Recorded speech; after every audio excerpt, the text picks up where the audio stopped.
Okay, let's get started. Hello and welcome to Insisting on Racial Equity, How Community Foundations Are Adopting ABFE's Imperatives for Philanthropy.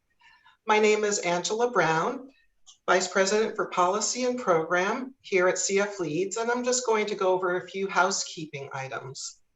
This is a traditional webinar, meaning that you can hear us, but we cannot hear you on the audio, but we do want to hear from you. So please do use the chat to share any feedback, comments, resources, etc.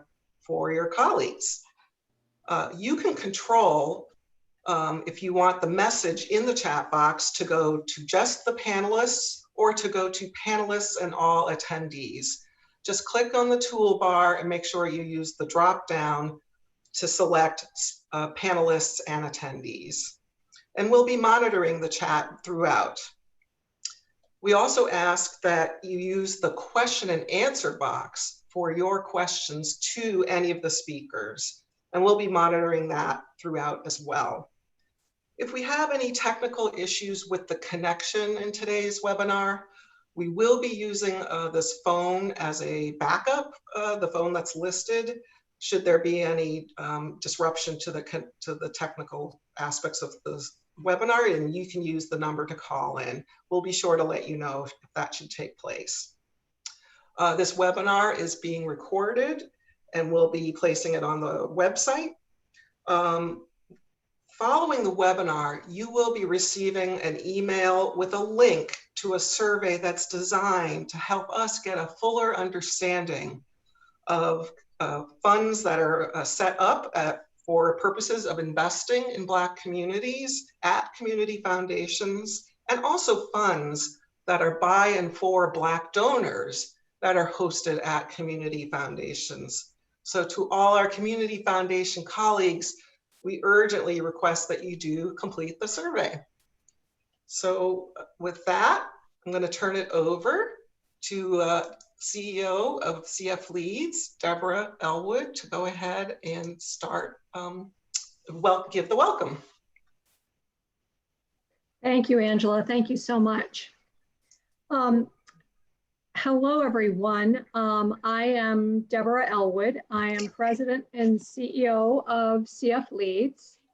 And we are really pleased to be able to offer this webinar, Insisting on Racial Equity, How Community Foundations Are Adopting ABFE's Imperatives for Philanthropy in partnership with ABFE. We're really thrilled to see so much interest in this topic. As many of you know, over the past month or so, through a series of webinars, CF Leads launched a web portal that summarized the findings from our once-in-a-decade research project that really captured the state of the community foundation field and documented 3 areas of momentum. We found that across the country, community foundations are insisting on racial equity, amplifying community voice, and influencing public policy and systems. Now, these were really powerful findings, and the focus on racial equity is quite significant. So community foundations were showing real interest in racial equity even before the racial reckoning we're experiencing now. For example, we had about 100 leaders from more than a dozen community foundations who participated in our equity network, and they invested many, many hours through many meetings of their senior staff time in the work and the collective learning around this topic. And we've had dozens of other community foundations indicate that they're really well on their own journey. But since then, after the protests sparked by the killing of George Floyd and other people of color, we've seen a more full-throated commitment by a number of community foundations to racial equity. In fact, we've documented more than 60 statements on our website about the importance of racial equity, but we're also seeing a recognition that the inequities we see are indeed the results of systems and policies that have created barriers to prosperity for people of color. And community foundations are now seeing that they, as institutions, have a role in helping to reimagine those systems. We know this is difficult, demanding work, and that is why we're so pleased to partner with ABFE, which has prepared detailed guidance for philanthropy about how to take action on anti-Black racism. So we can go to the agenda slide. So we do have a terrific agenda for you here today. First, we're lucky to have Susan Batten from ABFE, who will give us an overview of the 10 imperatives for philanthropy. Next, we'll get some brief remarks from 3 community foundation CEOs from all different parts of the country who will be providing us a bit of background on their community foundation and how they got into this work. And then Susan and the community foundations will engage in some conversation about the specific imperatives and how these community foundations are leaning in on particular imperatives. So now I'd like to introduce our speakers. Susan Taylor Batten is President and Chief Executive Officer of ABFE, which is a philanthropic partnership for Black communities. It was established as the Association of Black Foundation Executives and is a membership-based philanthropic organization that advocates for responsive and transformative investments in Black communities.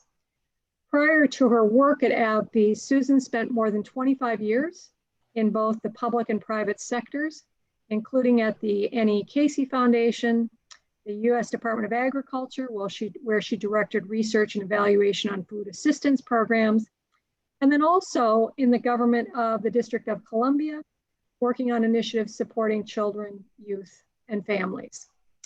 We'll also get to hear from Monique Brunson-Jones, who was appointed president and CEO of the Evanston Community Foundation in Evanston, Illinois in 2015. And Monique is a leader with an extensive background in mental health and violence prevention, philanthropy, and systems change. And prior to coming to the foundation, she served at the Chicago Foundation for Women and led the Department of Violence Prevention at the Cook County Department of Health. And she's a therapist by training. We'll also hear from Nelson Colon.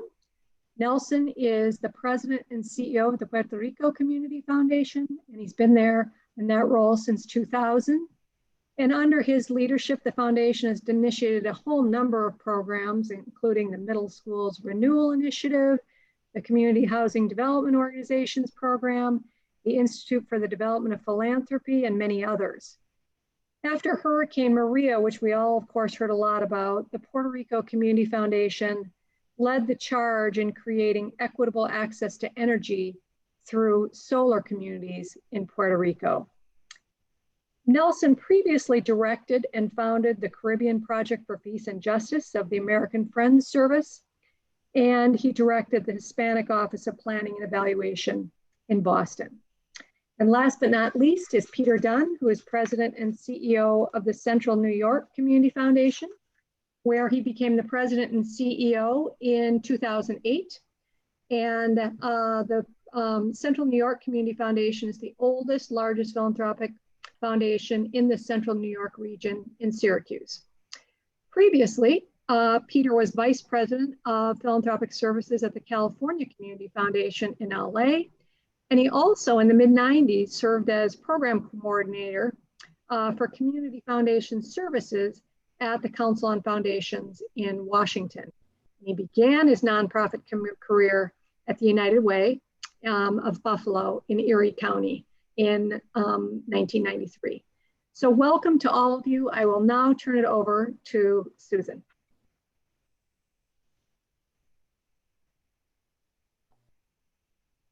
Great, thank you. Thank you, Deborah. Thank you, Angela. Thank you to the full team of CF Leads for inviting me here today. It's good to be in this conversation. And thanks to all of you who are joining us for this discussion today. You're here because this country is at a critical moment while we're managing a number of crises. We're managing COVID-19 and its disparate impact on Black communities as well as other communities of color. We're managing the pandemic-induced economic recession and its disproportionate impact on Black communities and other communities of color. And we are in the midst of a racial reckoning here in the United States, most recently brought on by a spate of police shootings and vigilante shootings of Black people. And philanthropy is responding. All of us, all of you are working hard. Philanthropy is responding as philanthropy does in times of crisis. And in May, ABFE convened a number of Black Foundation CEOs at our annual conference to talk about the sector's needed response to the disproportionate impact of COVID-19 on Black communities. We started in May, we were meeting weekly. Several colleagues on the call today, including Monique and Nelson, were part of those convenings. And we were about to release a statement and an agenda around the impact of COVID-19 on our children, our youth, our families, when George Floyd was murdered. And soon thereafter, of course, Breonna Taylor was murdered. And this was on the heels of also the killing of Ahmaud Arbery. So we needed to regroup and think about a framework for the sector that was broader than the issue of COVID, right? This was not just about the impact of COVID on Black communities. This was not just about the ongoing issue of police shootings. I hate to say what I now call the American tradition of police shootings of Black people. And rest in peace, Walter Wallace Jr. And heart goes out to what's happening in Philadelphia right now. This was not just about the disproportionate hit of the economic recession on Black people. It was about all of those things and even more. It was about the fact that on every indicator of well-being, we see disparities based on race, and typically Black people, Black communities are at the bottom. So the CEOs, there were about 60 engaged in this effort in the rewriting of something that was very specific to COVID to a broader frame that we landed on, which was around anti-Black racism. And that's how the call to action for philanthropy on addressing anti-Black racism came to be.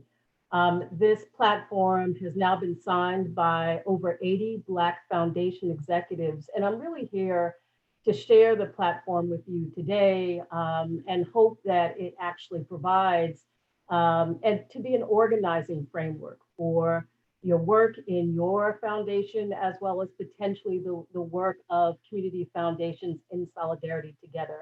And we'll get a sense of how leaders are already sort of moving work that align with the 10 priorities in the call to action. But before I go deep into the call to action, ABFE actually does trainings and philanthropic advising on racial equity for foundation boards and staff. And we really find it necessary before we jump in to actually set some groundwork and go over definitions and language. I call it go slow to go fast, to ensure that everybody is on the same page and in the same conversation. So I do want to talk a little bit about anti-Black racism before we talk about the call to action. So to do that, I'm going to ask if you could, Angela, bring up the first slide and share with you colleagues the ways in which we think about anti-Black racism at ABFE. And again, this is just a opportunity to share a definition and the way in which we think about this concept of anti-Blackness to understand sort of the conversation moving forward through the call to action. So just a few points that I'll share on what is a big issue. And the first is to start with a definition. We use the definition from the Council for Democratizing Education that talks about anti-Blackness as being a two-part formation. that both strips Blackness of value or dehumanizes Black people and systematically marginalizes Black people.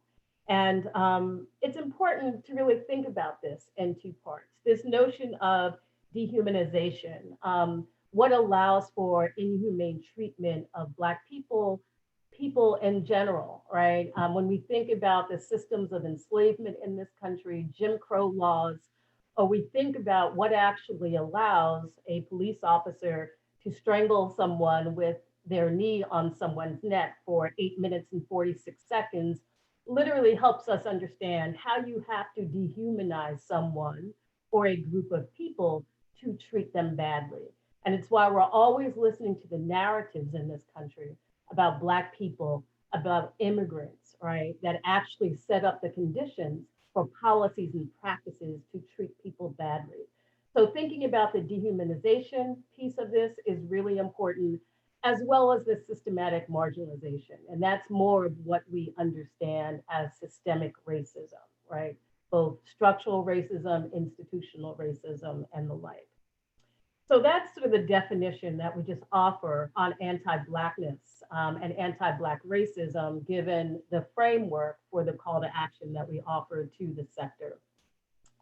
The second context or concept I would share with you is the notion that anti-Blackness is global.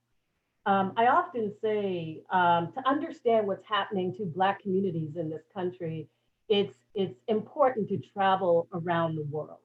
And think about it, colleagues, you know, when you 13 million Africans taken from the continent of Africa and dispersed throughout North America, South America, Central America, and the Caribbean, right? All marginalized, controlled, enslaved, dehumanized.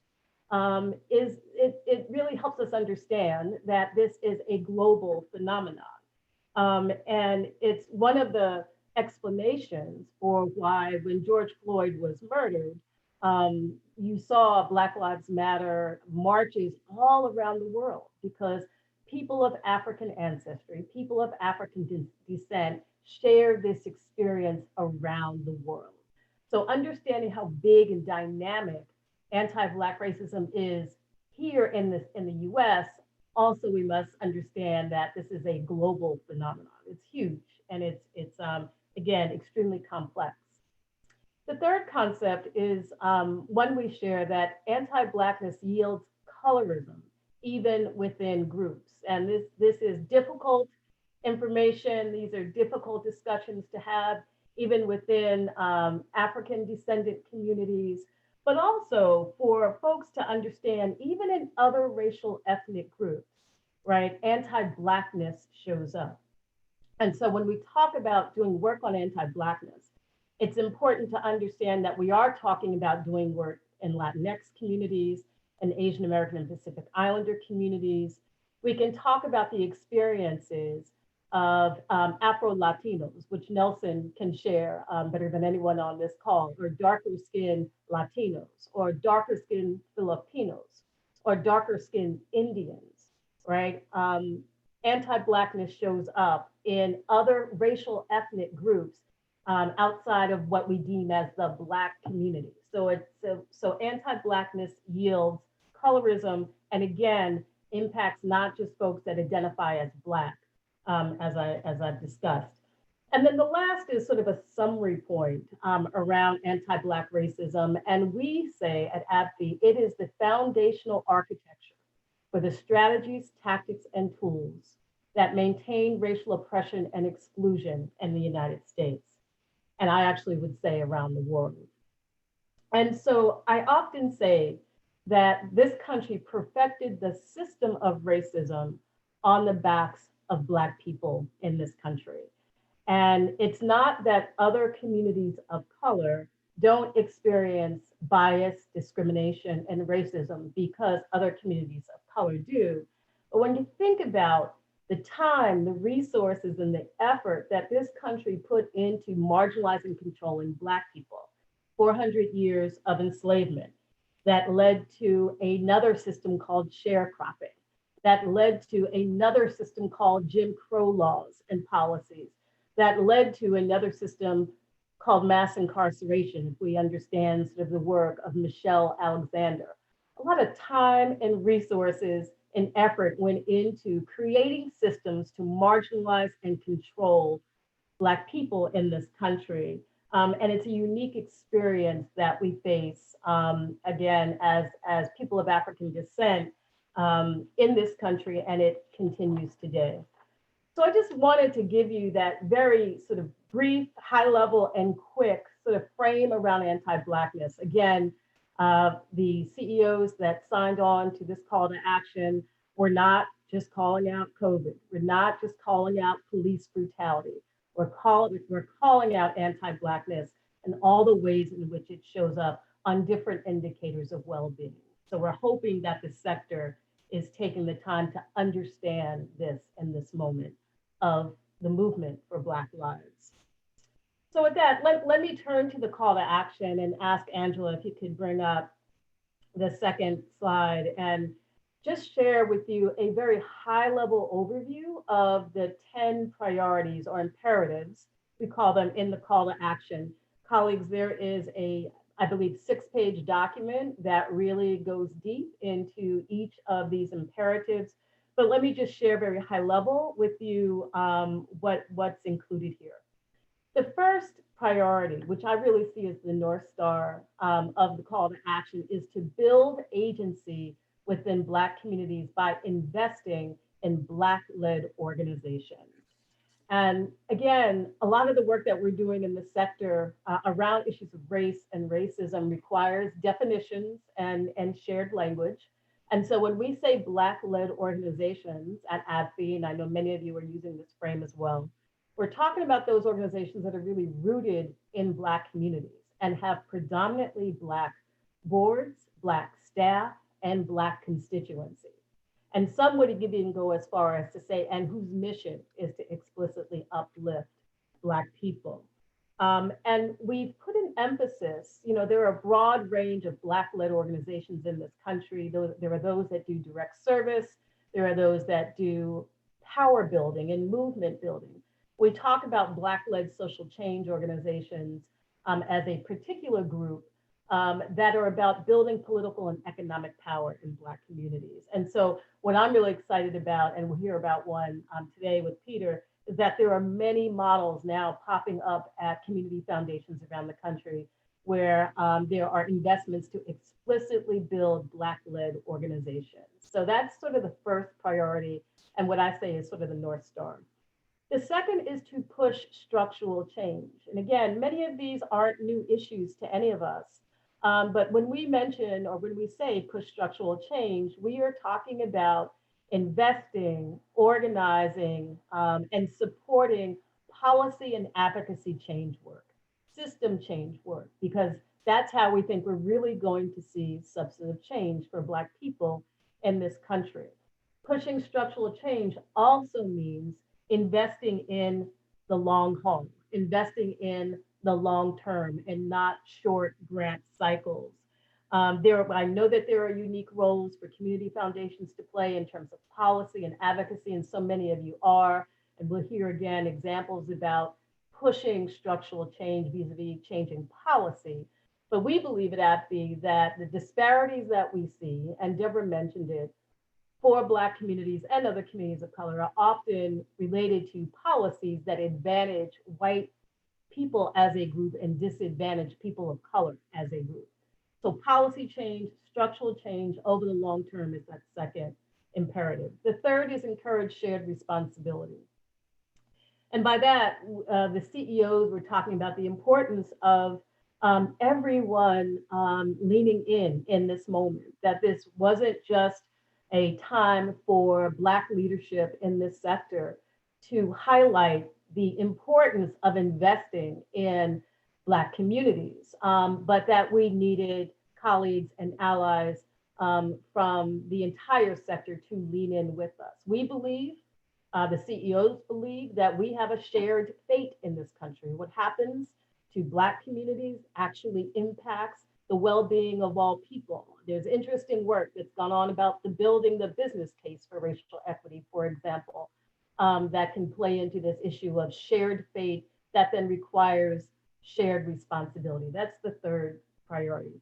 The fourth is use endowments. And this was just a reminder to the sector that we shouldn't just be pulling on the sort of the grant sides of things within foundations, but using the tools that impact investing, social bonds, PRIs and MRIs, using the endowments, right, of foundations in this moment to complement grant-making budgets to ensure that we're moving intentionally and with the power of philanthropy to change conditions for Black people. Number 5, center Black experience. We've all been talking about the importance of lived experience and centering lived experience. The most recent data out of CF Leads talks about the interest of more community foundations to do what so many of you are doing well, amplify community voice. It's an encouragement to the sector. And in this moment, we have to ensure that we've got closer proximity to Black people in communities around the country, that they are literally helping us think about how to invest, how to use the leadership platforms of community foundations, the advocacy platforms of community foundations to be proximate with Black communities in this moment. The 6th imperative is trustee accountability. We believe this is an important time in this country for trustees to step up. Trustees are responsible for governing foundations, setting policy direction for foundations, and also monitoring the extent to which funding is flowing to Black communities, other communities of color, and also monitoring who's leading within the foundations that they govern. So we've got actually a body of work around trustee accountability that in this moment we're calling on directors to step up. 7 is engage Black businesses. You know, the data we have, colleagues, suggests that almost half of all registered Black businesses have closed or anticipate closing given the pandemic-induced economic recession. This is horrific.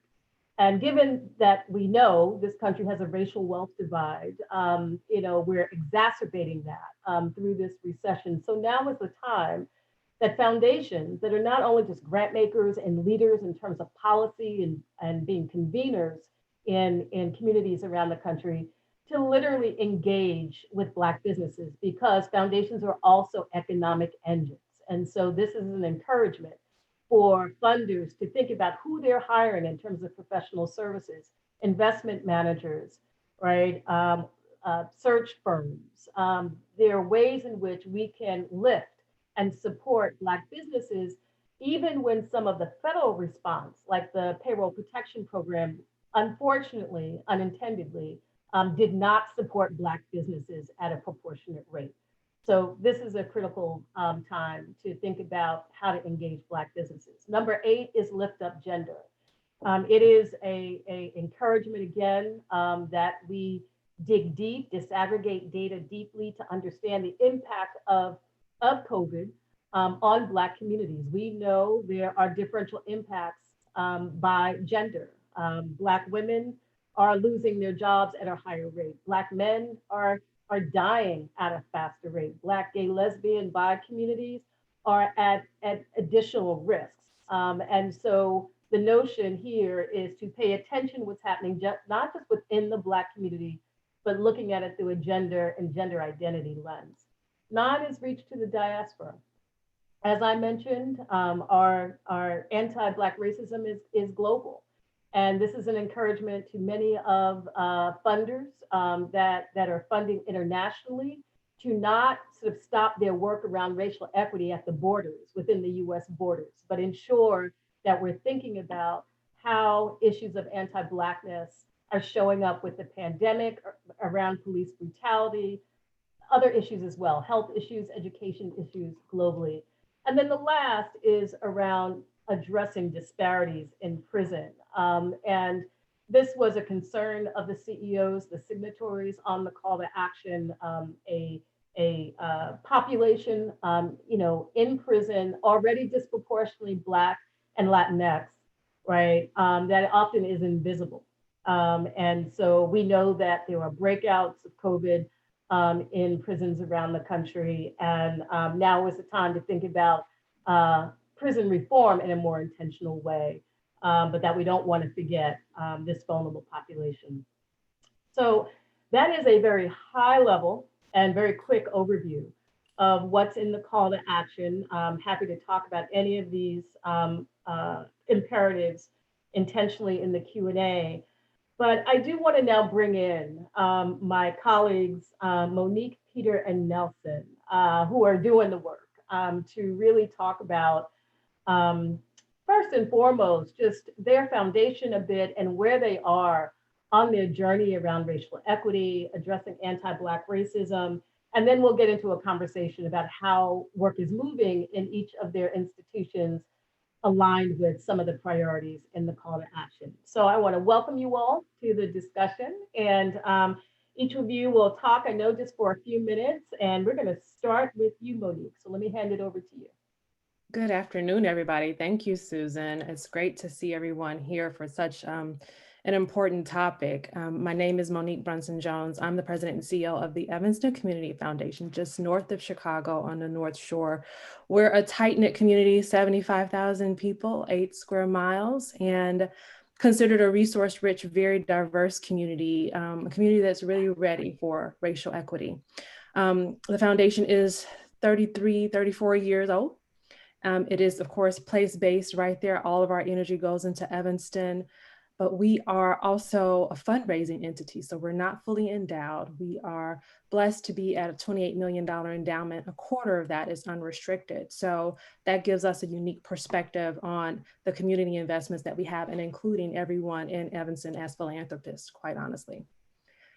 I came onto the foundation, as you said, in 2015, or as Deborah said earlier, in 2015, onto a group of board members who are really ready for racial equity. And so I did enlist the help of ABFE so that we utilize the service, the responsive philanthropy in the Black community training, actually. And we brought to Chicago Marcus Walton and Greg Hodges.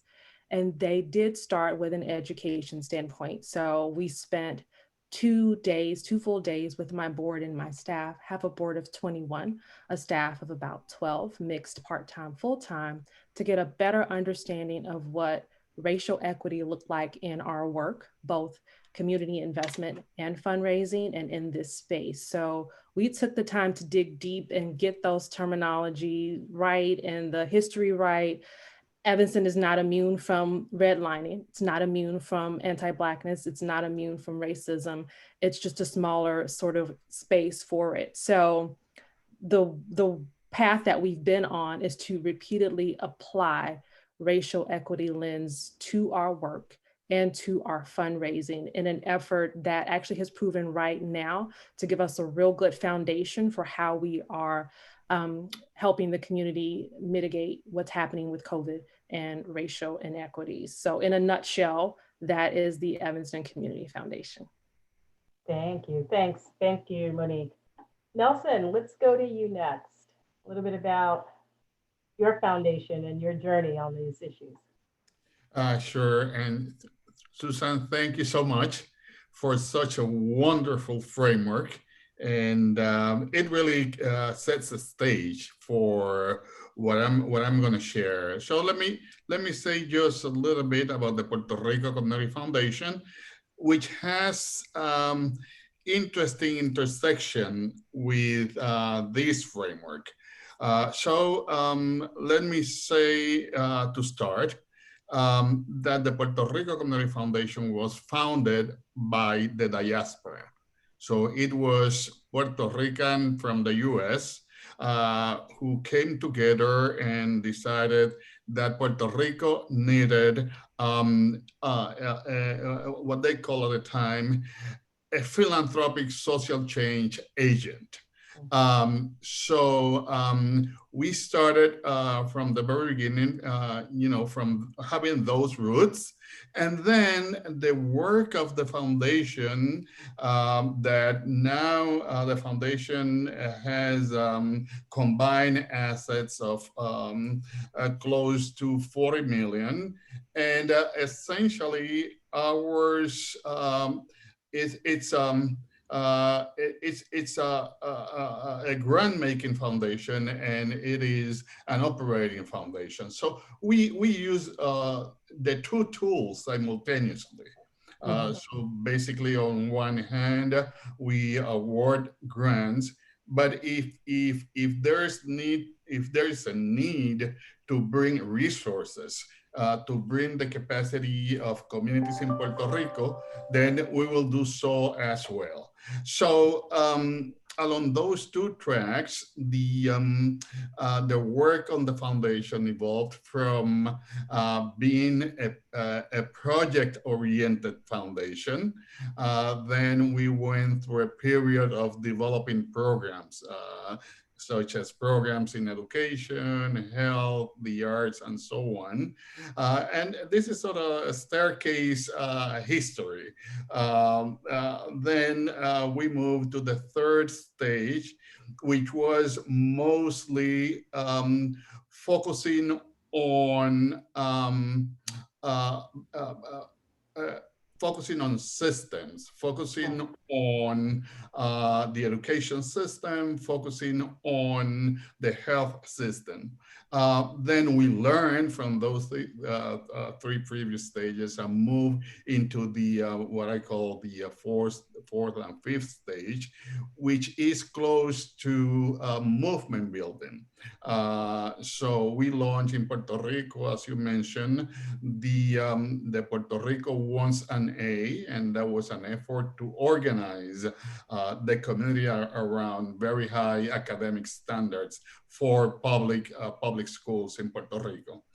And then in 2015, we entered in what I called the equity period and the equity approach into our work. So we brought that lens into our work.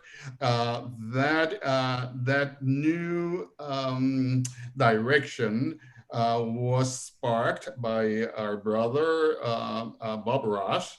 So Bob came to Puerto Rico and he presented the My Brother's Keepers platforms to the community.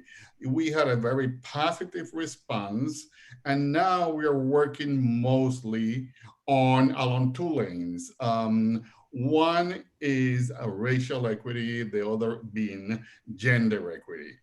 So the foundation basically uses 6 pillars to build equity. So we focus on human development, human capital. We focus on social capital. We focus on cultural capital, financial, business development, infrastructure, housing, and what we call ecological capital, which is a healthy interaction with the environment. So that's where we are at now. That's the foundation. That's helpful. Thank you for the trajectory and just sort of understanding that. That was helpful. So Peter, let's hear from you. Thanks, Susan, and thanks so much for your work in creating this construct to help guide us, and to CF Leads for pulling us all together. So to give you a little bit of background, the Central New York Community Foundation is one of the older community foundations in the country. We're more than 90 years old. About 300 million in assets, evenly split between unrestricted and discretionary funds, restricted endowments, and donor advised funds. So we're blessed with resources to be able to have an impact and think strategically in our community. Syracuse in Central New York is an area of about 700,000 people, 140,000 in the city. We can really trace some of our work around racial equity to a report that was issued back around 2014 or 15 by the Century Foundation that focused on concentrated poverty. And it pointed out that Buffalo, Rochester, and Syracuse were all in the top 10 in terms of concentrated poverty for Black and Hispanic populations in the country. And Syracuse had the ignominious distinction of being the worst for concentrated poverty in the country. And some of this is a direct construct from redlining. Some of it involves geography and the way Syracuse is structured. Some of it is, where the interstates were placed, like many cities. But that really resulted in a whole bunch of civic reckoning and soul searching here in Syracuse, among many of us who are in civic leadership positions about what this really meant. For the Community Foundation, I'd say that issues of equity always had an underpinning in our programmatic work, but we never really talked about it. And it was there, but we never talked about it. And the report that came out that Paul Jaworski wrote really made us look more carefully at community indicators and data, being able to really understand the community on a census tract basis, and then using that to back into our programmatic work. A couple of years ago, we announced a multi-year, multi-million-dollar initiative focused on lead poisoning.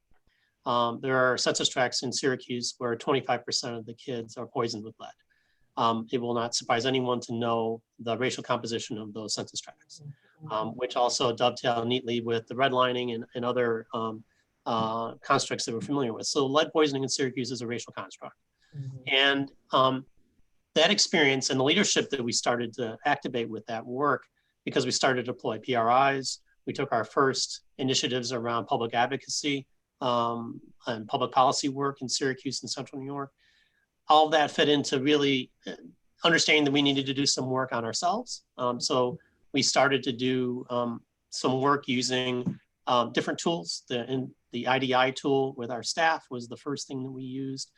And then more recently, we retained different consultants, including ABFE and the Race Matters Institute to work with our staff. And then a local consultant to work with our board. And then over the summer, earlier this summer, we launched a first major investment in the Black community, our Black Equity and Excellence Program Initiative, a $1 million commitment from the Community Foundation to invest in Black-led and Black-governed organizations.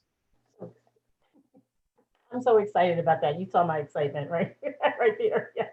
Thank you. Thank you for that background. Thanks to all of you for that background. So let's jump in and talk a little bit about some of the priorities and imperatives and how your work aligns. And let me just again encourage the audience to just go ahead and put questions that you have in the Q&A sort of pipeline, because we want to get to them as well.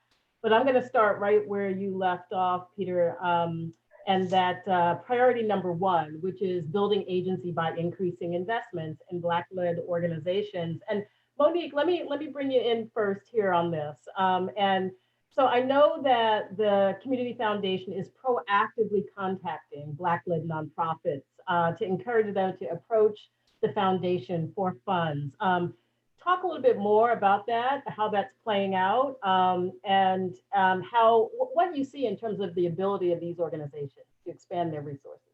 So let me tell you how it came about. So I left off the description of the foundation without saying that we created a racial equity task force of my board.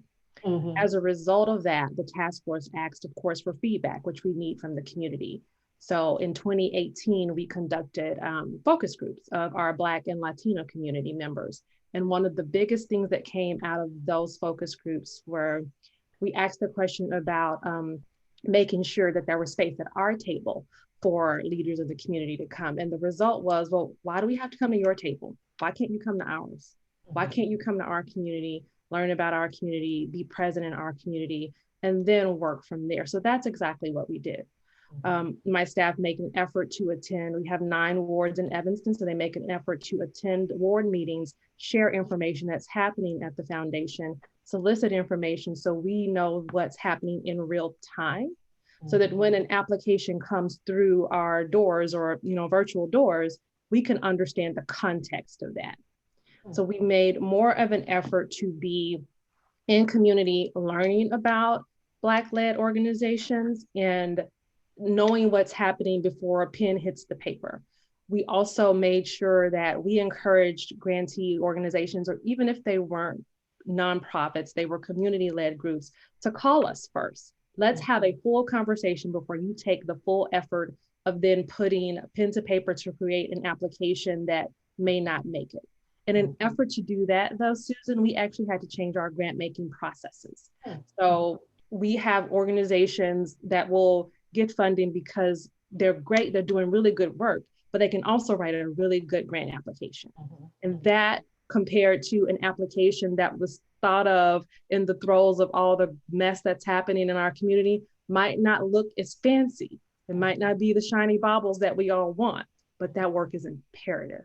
And so my staff worked really hard to wade through anything that didn't just rise to the top and really get to the meat of it. And they do it today by simple things. if someone has put in an application that maybe didn't get completed, we don't just throw it away. My staff takes the time to call that organization, call that leader and say what they were intending to do and have a full conversation. And that adds value to voice before it takes a lot to actually put it to paper. So doing that, building agency in relationship and making sure that organizations, people intending to lead in these areas knew that we wanted to hear from them regardless if their application was successful, regardless if their name was at the top of a paper, that we knew the process that we're using is more about relationship building, the same way we would build relationships with donors. We build those relationships with Black-led organizations, small organizations, and that has panned out to really serve us well in knowing where the gaps are, the gaps that we would have missed if they had not made it through the system. So that is a commitment that we make over and over again. And my team is really good about gathering data from organizations, even if they don't receive funding from us, so that we can use that to make future decisions and stay in relationship with Black-led organizations.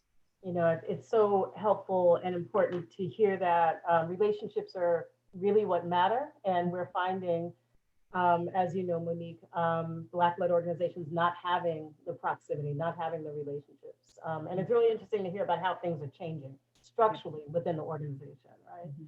So Peter, let me bring you in, and you mentioned it, but I wanted to ask you to talk a little bit more about the Equity and Excellence Fund that you just mentioned. Yeah, please do. So I think philanthropy has a reputation for being kind of slow and plodding and deliberate, but I'm kind of proud to say that the work that we put together for the Black Equity and Excellence Fund came together in about 3 weeks in May and June, following the murder of George Floyd.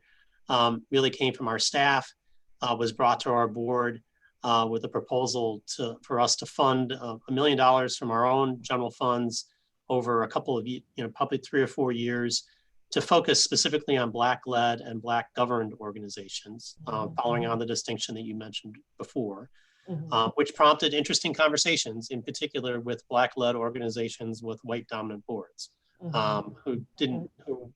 it made for sometimes uncomfortable conversations around supporting them and their organizations as opposed to this specific project that we're in. Following on what Monique said, when we announced this, we also kind of threw the book out and reinvented the application approach. We didn't just accept written applications. We could get PowerPoints, we could get video, we could get oral. It could be done on the phone. Yeah. So we really boiled down what we needed and didn't use our standard construct for an application. We had an enormous amount of requests that really, we were able to see, have some relationships with organizations that we never had before. A lot of projects and organizations that were fiscal sponsored. We've worked through fiscal sponsors before, but that was a notable trend. One of the things that came out was that, number one, was fortunate that we had Black staff on our program team who had familiarity as well as legitimacy to talk with organizations. I think so that was helpful for us, that we had done some work in terms of our staff and our staff being familiar with organizations in the community. Secondly, one of the things that was teased out was, we have a white dominant board, and the first grants went through our board, but staff in terms of working with the community and getting feedback and also modeling some other examples that we saw around the country, we decided and prompted the board to devolve the decision-making for future grants from the fund to a all-Black advisory council that we just impaneled, and which will also create potential future board members for the Community Foundation over time. So, and that's also just confidence building, that it isn't just us sitting in our fancy building in downtown Syracuse making big decisions, but we actually have folks with lived experience overseeing the grants process. So the grants were devolved, the process was changed, and the commitment was made. One of the things that really shocked me was, we have a reputation for, I like to think, of doing what we say we're going to do. You know, we're going to give away $2 million around lead poisoning, and within 3 months, we had given away a quarter of it. You know, we do what we say. The community had been Black community had been so traumatized for so long. We got this suspicion about whether we were actually going to do what we said we were going to do. Kind of like Charlie Brown and Lucy in the football, right? And so I was pleased to be able to see that we announced it, and within 3 months, we had $300,000 out the door. So the confidence hopefully has been built. We'll have another couple $100,000 out the door before the end of the year. The other thing, it responds in part to one of the questions in the chat, we don't have a really fantastic experience in terms of our donors supporting our initiatives. We have with the COVID response that we helped shepherd over the past 6 months. But the Black Equity and Excellence Fund unleashed about $300,000 in support from our donor advised fund holders, which I was just massively gratified by. It was really great to see, and that'll help amplify the work that we'll be doing with that fund. Amazing. We're so excited about this work. So we'll just, anything we can do to support it, Peter, we're watching it. It's a great model. So let me move to the second imperative in the call to action and bring you in here, Nelson. And that second one is about pushing structural change, right? Working on policy for the long term. And Nelson, we know the Puerto Rico Community Foundation is working to reform school curriculum on the island. And to include, I'm so excited to hear about this, instructional content about Afro-descendant Puerto Ricans. And given everything that your foundation is doing, it's just a huge step for you to sort of move into this work around changing school curriculum, which is policy, which actually is policy work. Yeah. So if you can talk a little bit about that work and where it is. Yeah. Oh, absolutely. And let me say that these imperatives, they do interconnect in a very coherent way. So what we do in the community is by building agency in nonprofit organizations. It is not the foundation. It is the capacity of nonprofits in Puerto Rico that really does the work in communities. So we decided, before I jump into structural changes, we decided to develop a focused integrated strategy to work in Loíza, which is a Black town in Puerto Rico, with the support of the Kellogg and the Obama Foundation. We have deployed more than 3 million in Loíza, covering the 6 areas I mentioned before. So on the building agency side, we have awarded significant grants to Taller Salud, the health workshop, or originally a feminist organization. And then that has evolved into, in the space, it has placed themselves in the space of gender equity and racial equity. So we are funding that organization at a significant level from the foundation, and they're doing really interesting work. They focus on youth violence. By 2011, there were the number of murders accounted to 46 a year in that small town.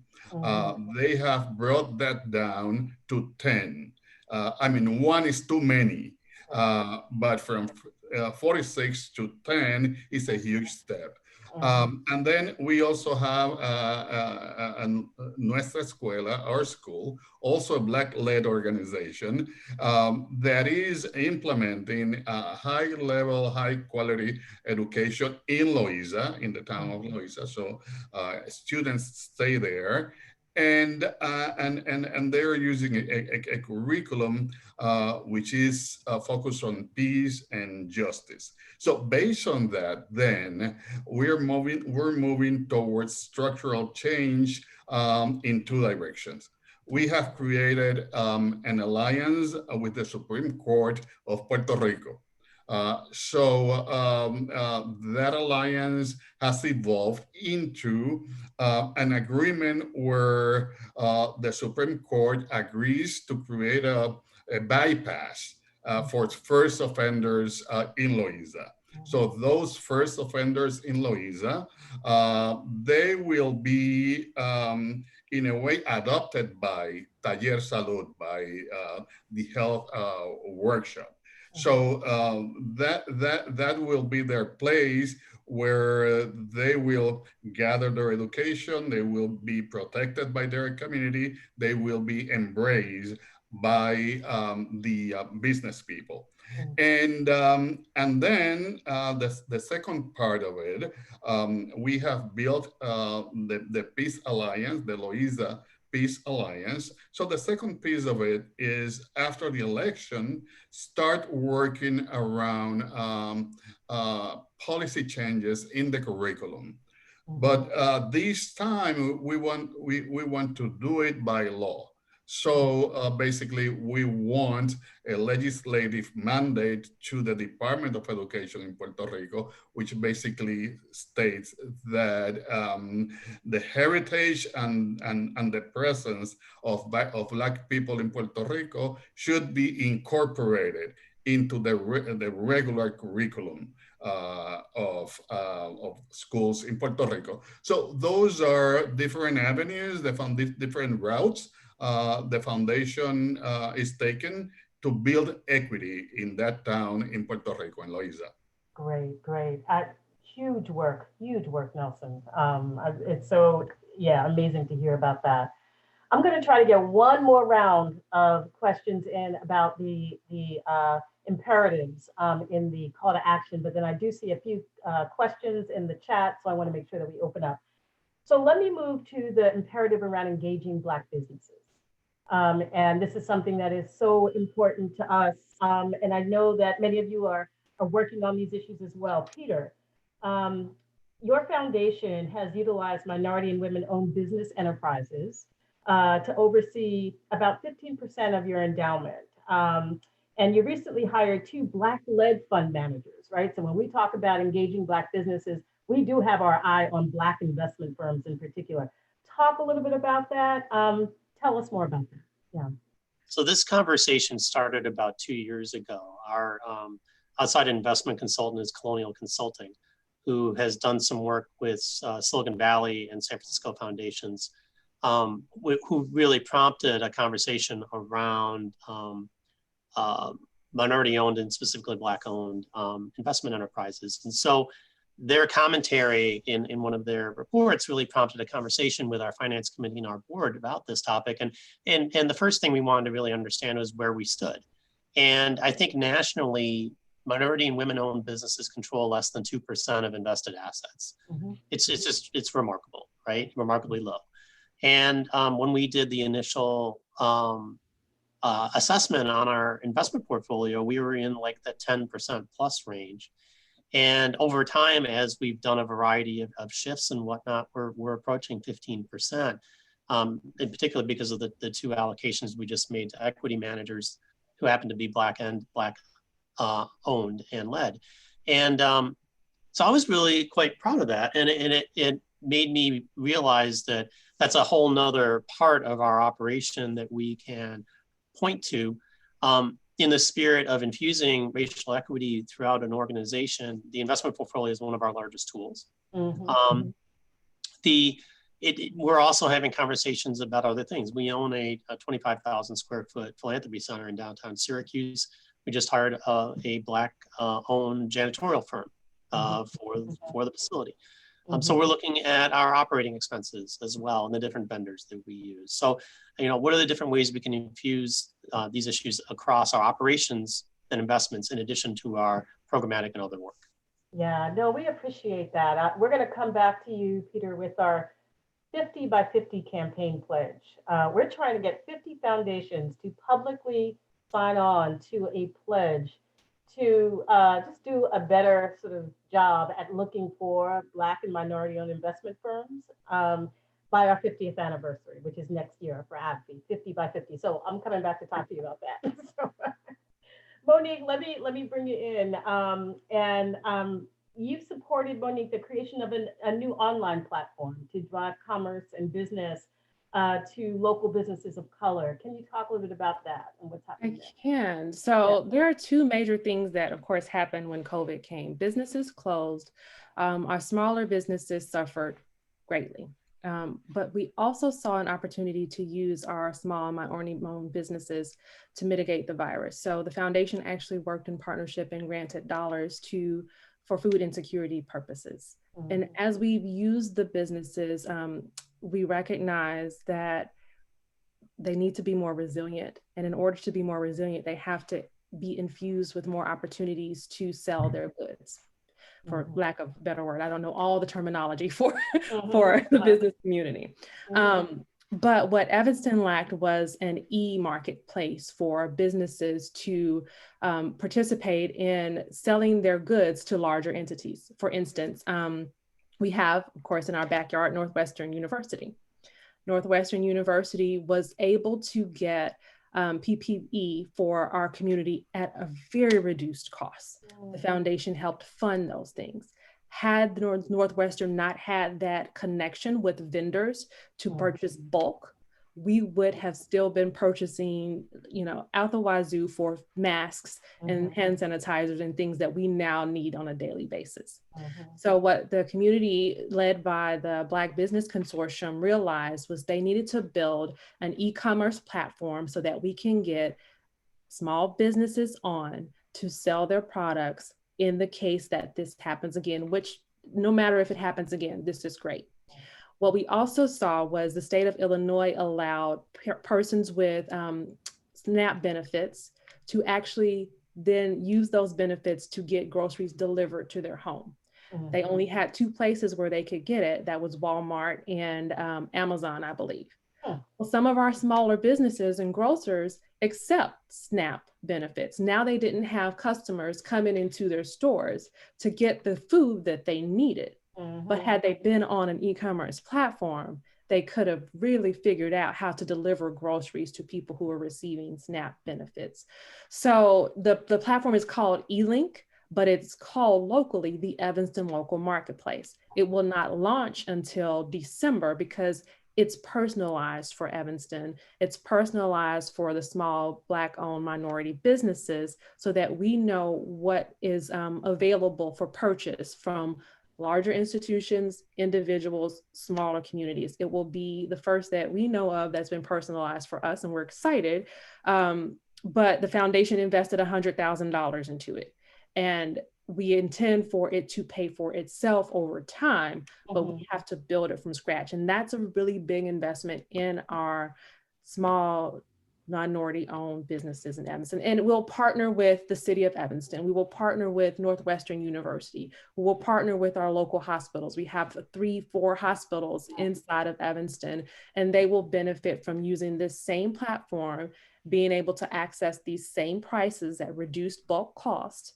And then it'll be personalized over time. So we're excited about this opportunity. And we see this as one day when we're past COVID, that this will help maintain the economy of Evanston, which we also need. We didn't need just nonprofits when we're talking about combating COVID. We needed all of our businesses as well. They have families, they have to feed people. They also need to run their businesses. And so we wanted to see both take place. Wow, wow. The innovation, that is amazing. Thank you for that. Thank you for that.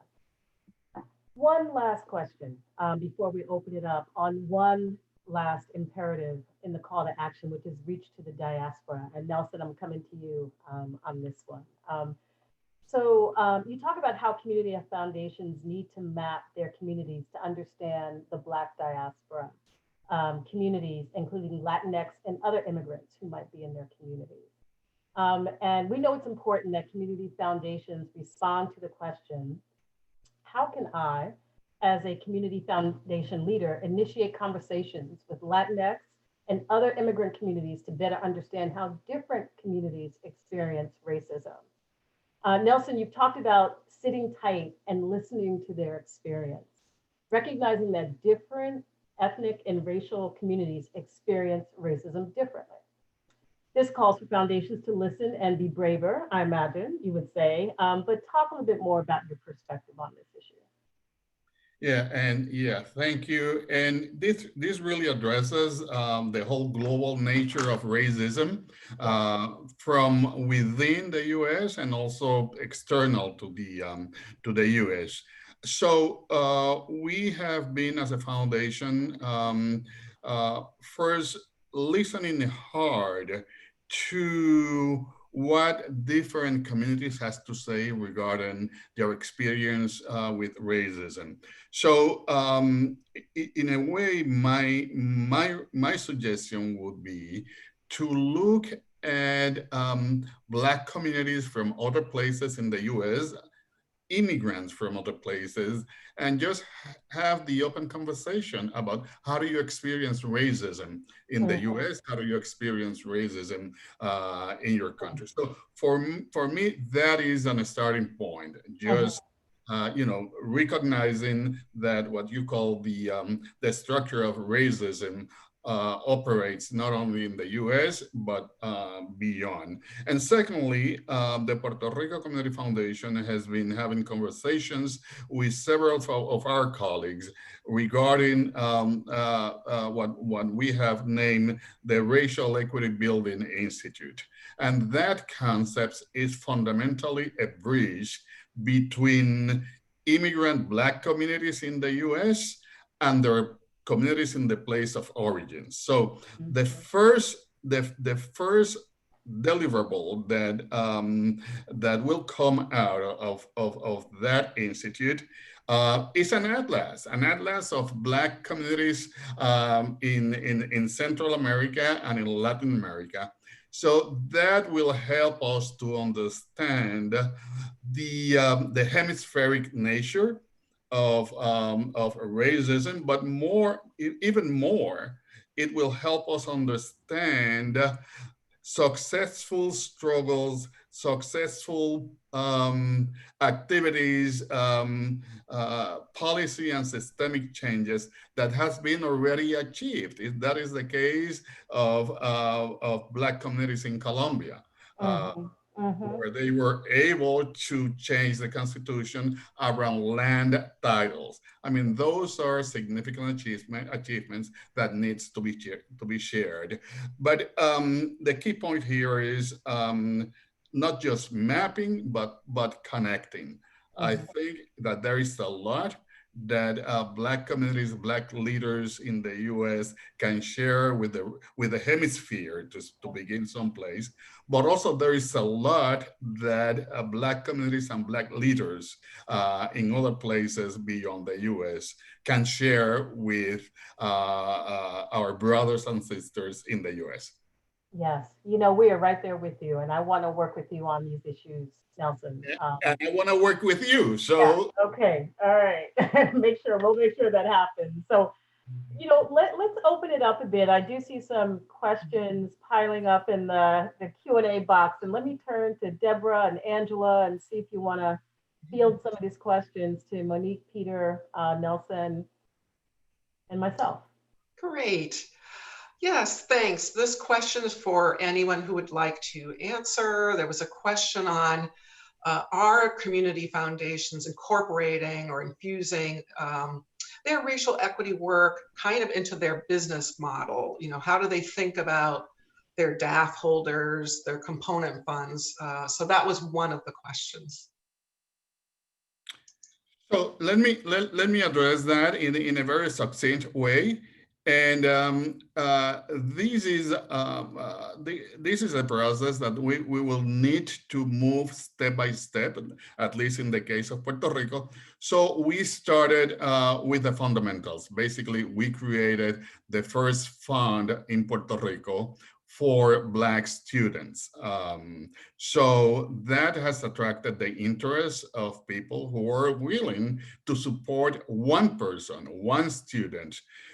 So from there, we will move on. But that initial step attracted the interest within the business of community foundation of donors and other Black entrepreneurs who are willing to connect with this initiative. So Scholarship Fund is a very direct and immediate way to start working around this notion of building racial equity. Monique or Peter, did you want to add to that? I will talk briefly about something that will go public via press release probably in the next week or so, and that is the Evanston Community Foundation's support of the City of Evanston's reparations work. So the City of Evanston passed I guess a referendum, I'm not sure what I'll call it these days, that established a reparations fund at the foundation that would, at the city that would take the tax revenue from marijuana sales and use those dollars to support housing, purchasing housing and remodeling of housing in Evanston. Subsequently, learned that there are several donors who want to support this cause, but don't necessarily want to give to the City of Evanston entity, want a tax break, so to speak, to do it. And so the foundation partnered with the same committee that is working on the city reparations to create a fund at the foundation. It's a two-part fund. Part of it, 25% of it, will actually go into the endowed part of the foundation to build up to millions of dollars, hopefully.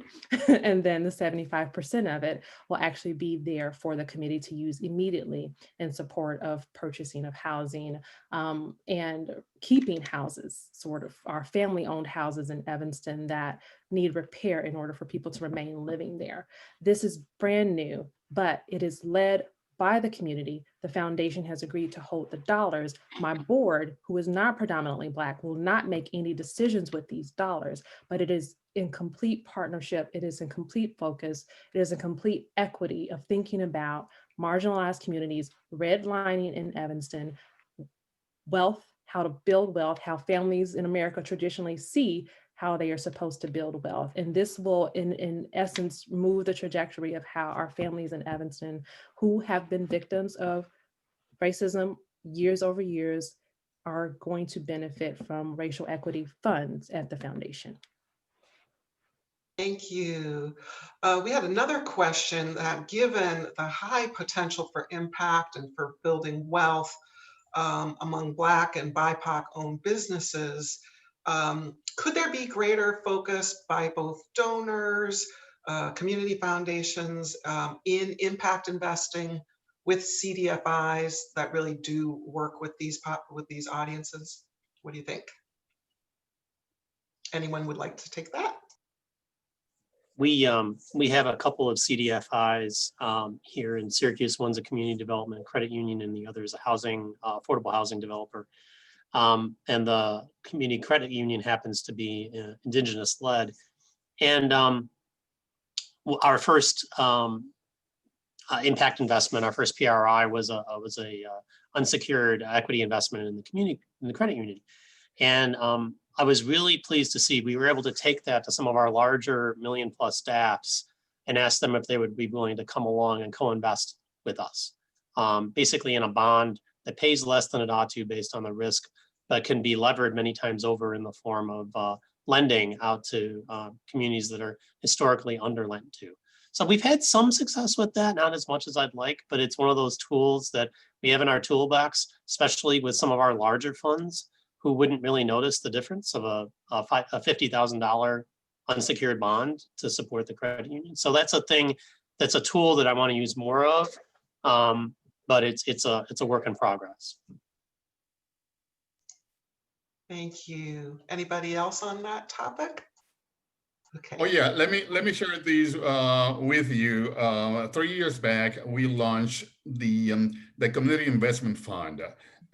It was a bold action on the part of the foundation. And basically what we wanted was to create a tool for local banks so they could comply with the regulations. So it has been so successful. We have already made 17 loans. Not one has been defaulted, even going through Maria and earthquakes. Not one payment has been defaulted. not one loan, not one payment. So a major success. So the foundation last week, our board approved a resolution to help support the establishment of a CDFI. So that CDFI will bring an additional tool. The investment fund that we have only serves non-profit organizations which are actively engaged in economic development. This new tool, the CDFI, will allow the foundation to seek investors and to invest into the business operation of Black communities in Puerto Rico and low-income community as well. Thank you, Nelson. Another question we had was a very straightforward nuts and bolts one. Do any of you community foundation colleagues have a definition of Black led or Black serving organizations? How do you frame up that in your work? So I would say when I'm looking at the things that we ask our grantee organizations to supply for us is just a list of their board members and their demographics, as well as their staff, and get a glimpse of where they're serving in the community. And that really tells us who's leading. It's very transparent. We are trying to be transparent as a foundation as well, and see it as an opportunity to just be really clear about our goals. So Black led is Black led, person who is Black, identifies as Black, leading the organization, as well as your board. So leadership positions are very key. What we want to make sure is that we're hiring people and we're giving them the opportunity to advance. We're hiring people of color and giving them an opportunity to advance in their organizations to the higher levels, higher salaries, supported in their journey for opportunities in their profession. The same with our board. Our board tenure is long enough to make sure that we are recruiting a diverse board and training the board members so that they are stepping into leadership roles over time, and it is reflecting the makeup. So my board took on a process of actually trying to reflect the makeup of the demographics inside of our city, and realized that we were not even, and that wasn't hard to do, to not be even, but we've worked it out a little bit. But that gives us an idea of when it's time to recruit board members, while we're looking at our long list and our matrix of the experiences and the skills, how equally important it is for us to reflect in color and in race and ethnicity, the people that we serve inside of Evanston. So Black led means making sure that you are reflecting the people that you're serving, and that you identify in some way as a Black person, and then the people that you are working on behalf of also, because we will look at equity and understanding that if you even drive down into every aspect of equity, at the bottom of that level are Black people, and the issues that we're facing are affecting them most. Thank you so much, Monique. And this is going to be our final question. I'm going to start it out with you, Peter, but definitely invite Monique and Nelson to add in. There was a question about, do you encounter any challenges in the application review when accepting a request in a non-traditional format? Peter, you had mentioned the PowerPoint, the verbal transmission of an application. So I'll start out with you, but I'm definitely interested in any others on sort of this notion of a consistency of review. Thanks. Well, one thing I would note is some years ago, we devolved application review from the board and committee down to staff. So we have a professional staff of 6 in our program team. They're the ones who really do the curatorial and review work with applications and have the training and capacity to really meet those applications where they are, whether they're coming through in all those different media formats, and also to really engage with grantees or prospective grantees. You know, we're pretty consistent around trying to make sure the grantees are talking to us and asking for feedback, so we can be as helpful as possible in helping to position them for success.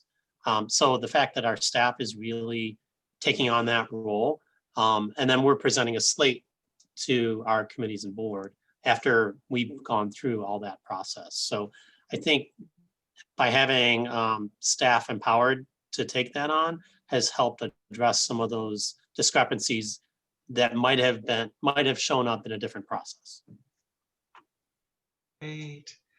And I'll say Monique, did you want to come in? we're so great about our technology. We think that we're just going to change things and everything gets easier. But when I came to the foundation, I think we were accepting applications like drop us off 6 copies of your application and all the attachments that go to it. And we subsequently moved, of course, to an online platform. The beauty of the ways that we've accepted is, in one essence, we've actually decreased the amount of information we need in an application to make it easier. So if you're applying for a certain amount at a certain time, we don't need 30 pages. We need 6, and I'm exaggerating a bit, but you get the idea.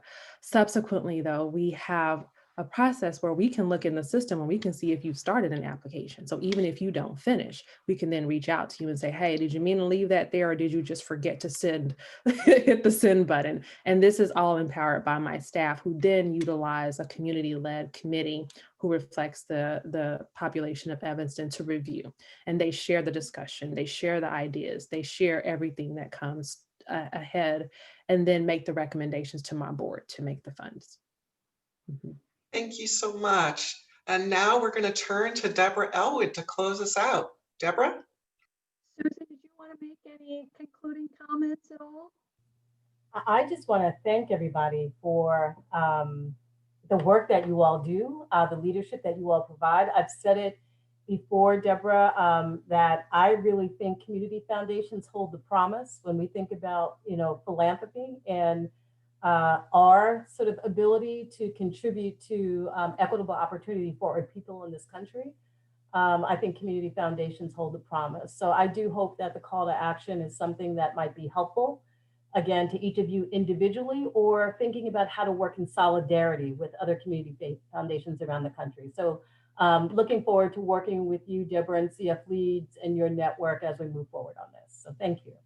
Absolutely. It's been wonderful, wonderful to work with you, and just to see this very substantive framework and how it's holding us all accountable with how specific it is.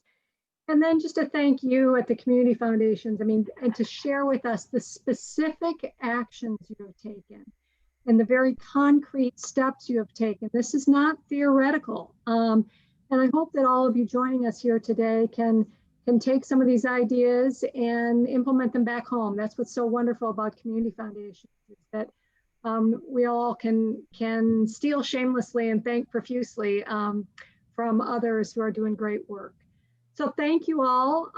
Again, thanks to ABFE for this wonderful partnership, and we are adjourned, and thank you very much.